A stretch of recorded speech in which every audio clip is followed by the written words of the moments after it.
I help veterans from the classroom to the boardroom. My name is Matt Smith, and this is my 15 minutes.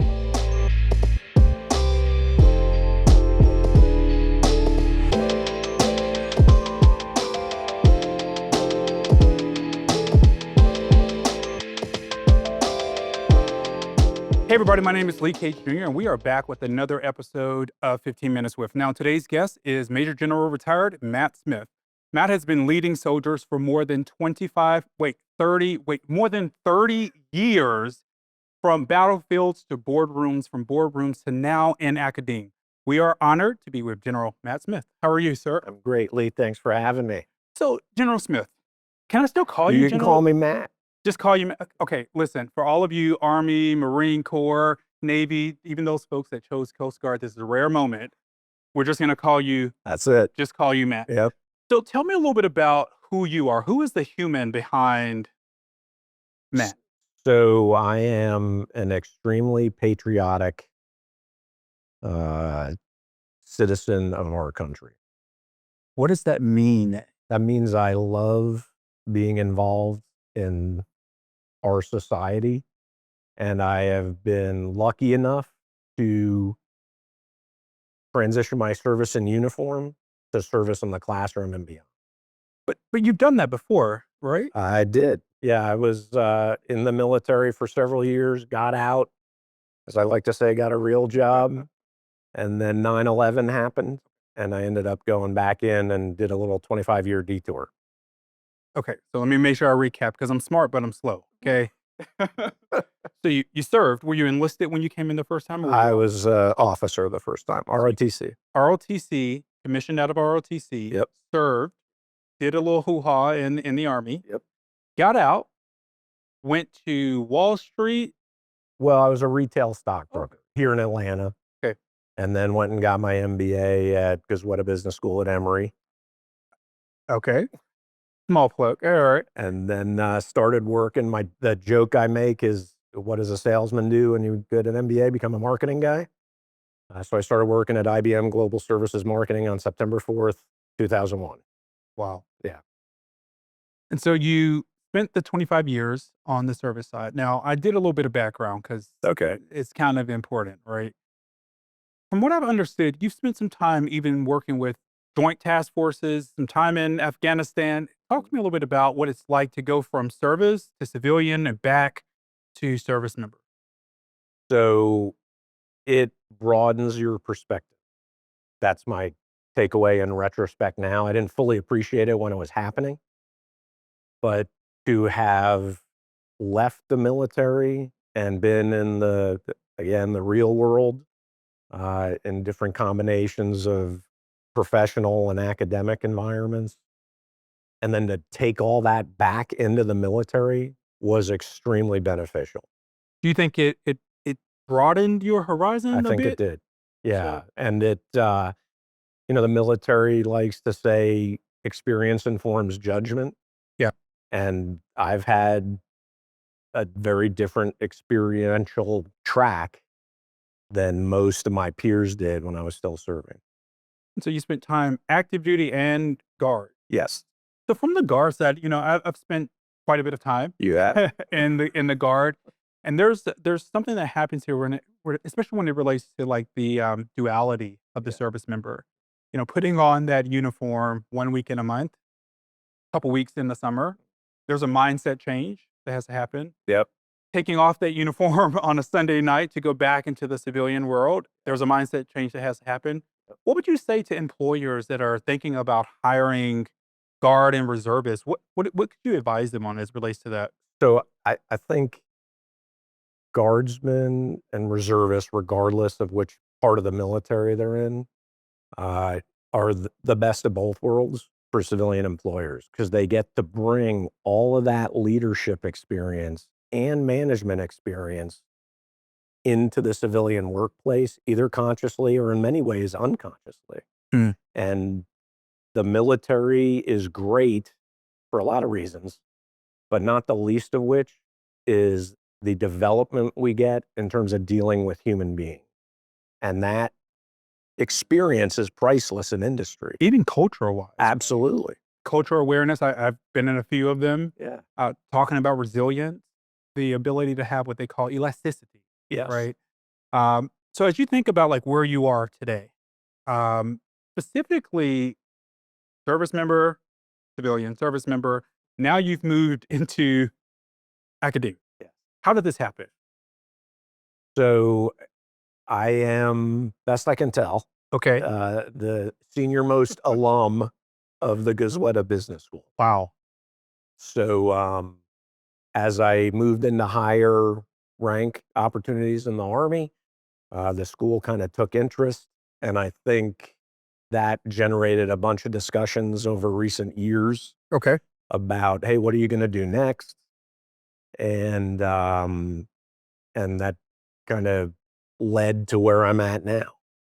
You know, they say it's very difficult to lead people to a place you've never been. You've led Oh, in that's the interesting. battlefield. Yeah.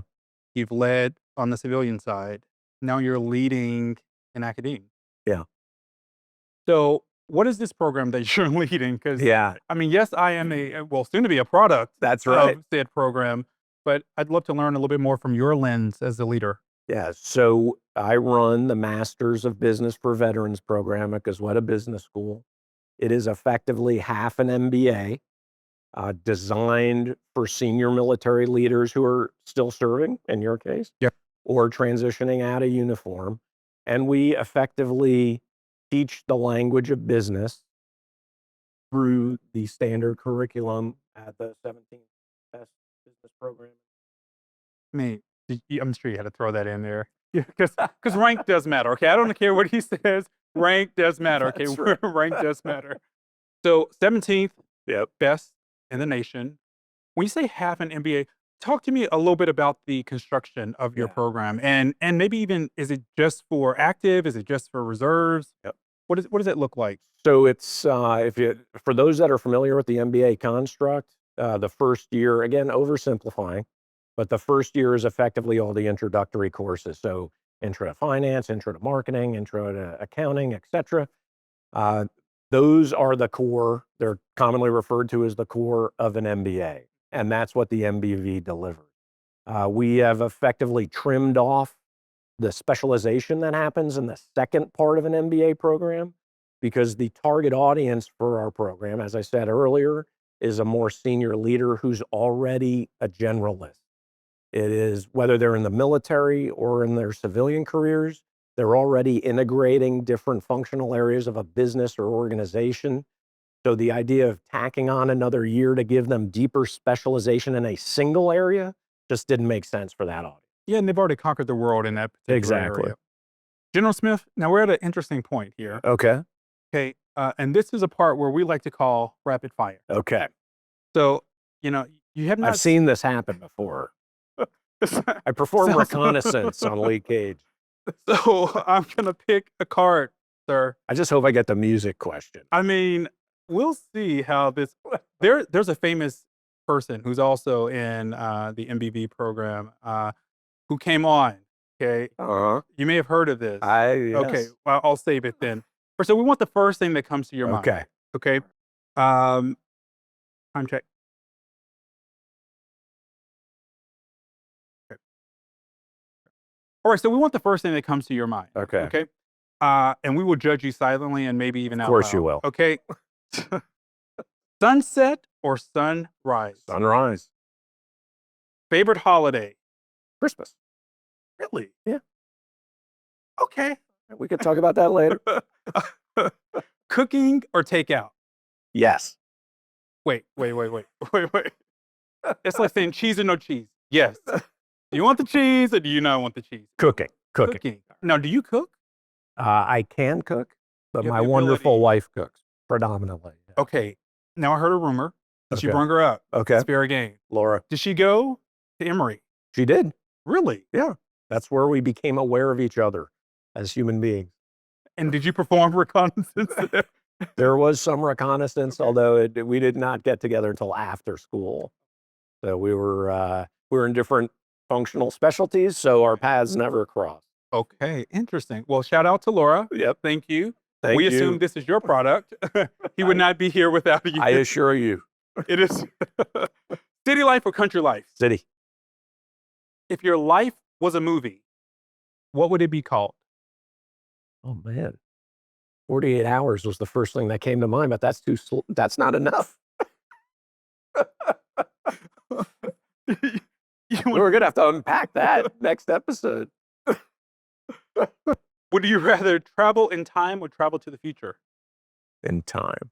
In time to Well, so I don't think it's unusual that military guys study history, Yeah. right? So I have a lot of impressions about what I think things used to be like. Okay. It'd be interesting to experience them. Now you've made some history yourself, right? You've been involved in some monumentous moments. I've been in interesting I positions at mean, you've certain probably been in a times. few. Can you share a little bit about that? Um, I We can won't share a ask little people bit. if they have security clearances here, That's okay? right.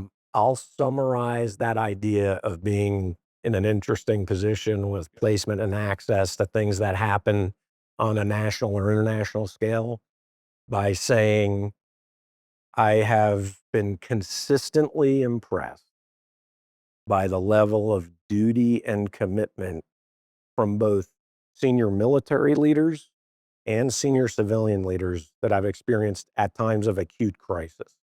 And I have never, doing this for years, Yeah. have never seen anybody enter into a very hard decision with any type of selfish motive or ill will towards anybody. It's just we call it the profession of arms for a reason, and almost to a person, at least in my case, everybody I've interacted with at senior levels has been doing it all for the right reasons for our nation, for our citizens. It's just been great.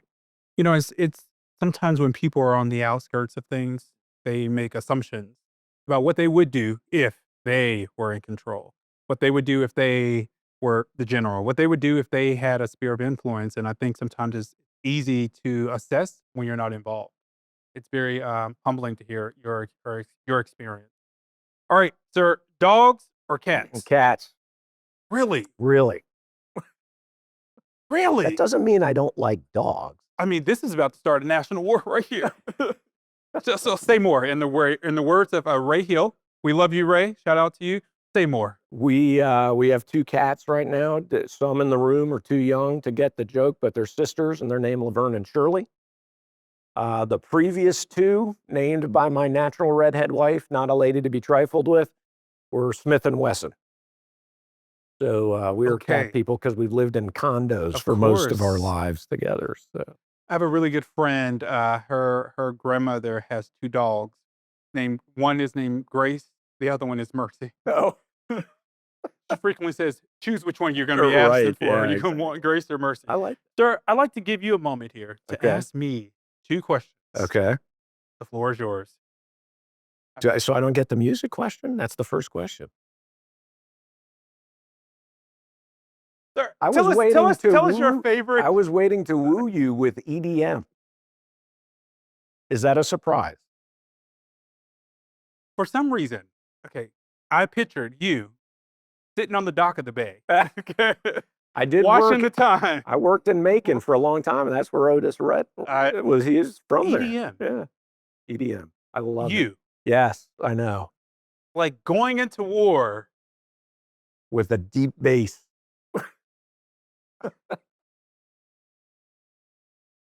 Folks, I think this is a moment that you should never judge a book or a general by its cover. Sir, 2 questions from you. Okay. Why did you pursue an MBV? Oh my gosh. So, number 1, shout out to James Wood, Yeah. okay? He should be a professional recruiter. I know he's hanging out with, you may know this gentleman, Sean Campion. Yeah. Fulbright Colonel over at Cognizant, Mhm.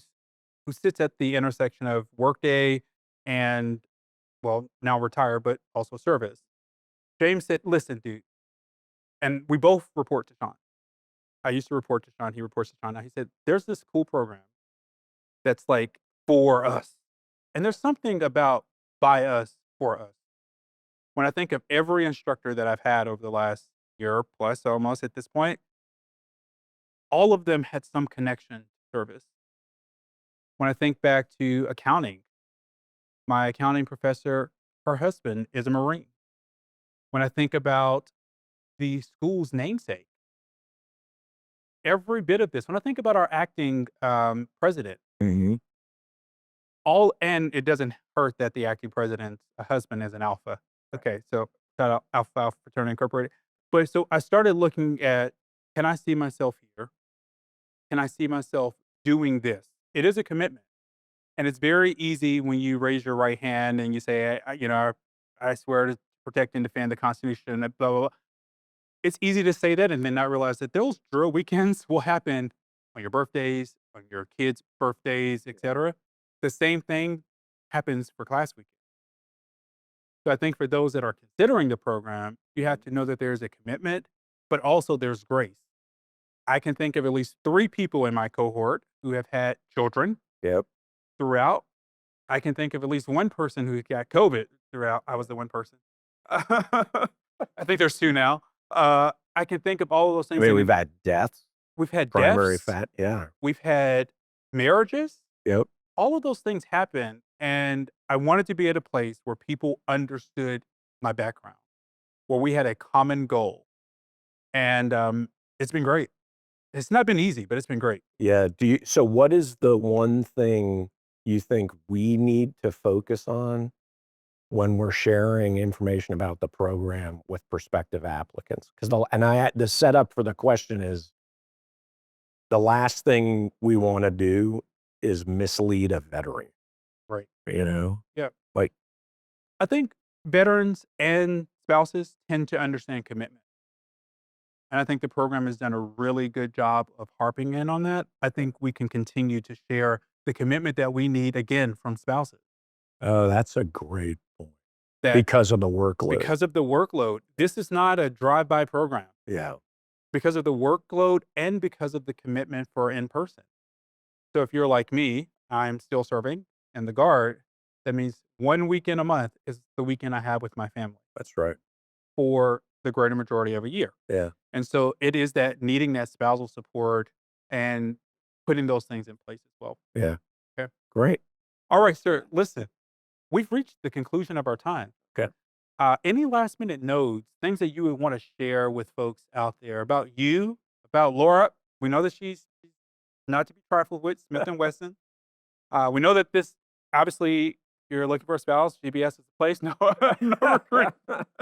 But what would you like to share as we prepare to close out our time? Just that I feel so lucky to be in a position where I get to keep giving back to you and your classmates, and those that'll come after you. It is, But we will be the best. Just of course you will. okay. Uh, and it's just a wonderful thing to be able to pay forward all those experiences in uniform, both the good and the bad, and to help people try and figure out what's next.